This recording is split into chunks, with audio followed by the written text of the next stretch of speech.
You all have tried a red velvet cake, but what really is it? It's called a velvet cake because of its super soft texture. Since it's made with cocoa, a lot of people think red velvet just means chocolate, and that is not true. The cocoa powder gives it the texture rather than the flavor. I'm going to show you how to make the best red velvet cake and give you a few fun facts. Mix 2 2/3 cups of cake flour, a 1/4 cup of cocoa, a teaspoon of baking soda, and a 1/2 teaspoon of salt. Cream a 1/2 cup of butter with 1 3/4 cups of sugar. Mix in 2 eggs and a 1/2 cup of canola oil. Once it's nice and creamy, add in 2 teaspoons of vanilla, a teaspoon of white vinegar, and a lot of red dye. Once it's combined, alternate by adding in all the dry ingredients and 1 1/3 cup of buttermilk until the batter is smooth. Bake at 350 for 20 minutes. Red velvet cakes nowadays are always served with cream cheese buttercream. I'm gonna make this a naked cake, and it's gonna be a really simple design. Red velvet cakes actually weren't red until World War II, when food rationing forced people to use canned beet juice in their recipes. The color was so cool that it stuck. Decorate with the crumbs and you're ready to serve. Be sure to follow me on Instagram and YouTube.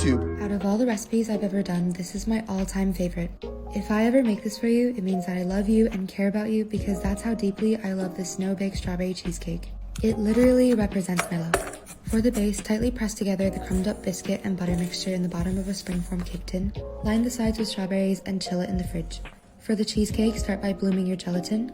In a saucepan, heat up double cream, milk, and vanilla while combining egg yolk and sugar in a separate bowl. Pour some of the milk into the egg and combine it all into the pot and cook until it's thickened.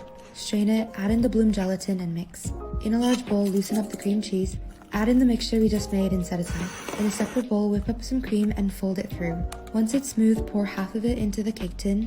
Add a bunch of diced strawberries right in the middle and then cover it all up. Let it set in the fridge overnight. To remove the cake tin, gently melt the sides so it comes off clean. Finally, decorate the top with some strawberries, whipped cream, and raspberries. Now go share this with somebody you love. If you've been looking for a super easy and super moist chocolate cake recipe, then you need to try this. I'm not exaggerating when I say that this is foolproof, and all you have to do is whisk all of your dry ingredients in a bowl. Once you've done that, just pour in some melted butter and some whisked eggs and give it a light mix.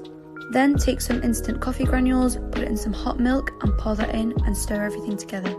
You should get a super smooth and light batter consistency. Then just pour it into a buttered and floured tin.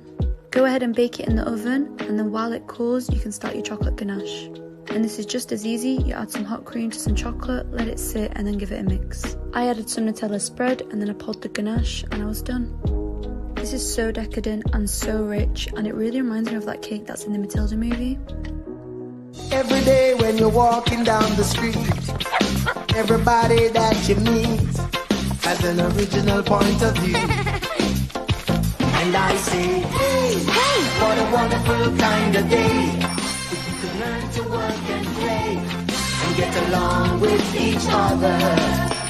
You got to listen to your heart, listen to the beat, listen to the rhythm of the street. Open up your eyes, open up your ears, get together and make things better by working together. It's a simple message and it comes from the heart.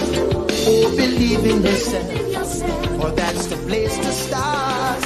And I say, hey, hey, what a wonderful. Cheesecake is one of those things people hate or they love, and I think my cheesecake people love. So I just go with my biscuits into a food processor, I crush them, add my brown sugar and butter, crush that, and once you're ready there, it should be like a sticky breadcrumb mixture, and put it on the edge of your tin. I just put that to one side, I don't bake it.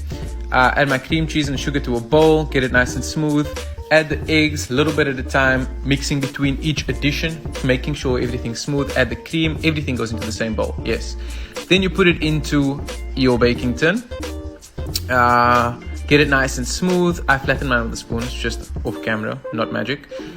Bake it at 155 for about 50 minutes to an hour, and then you set it in the fridge overnight. Scrape it around the edge with something flat, and it should turn out like that if you oiled your pan and you had a piece of paper at the bottom. Top it with some sour cream. Take a nice slice, top it with some berries, and there you go.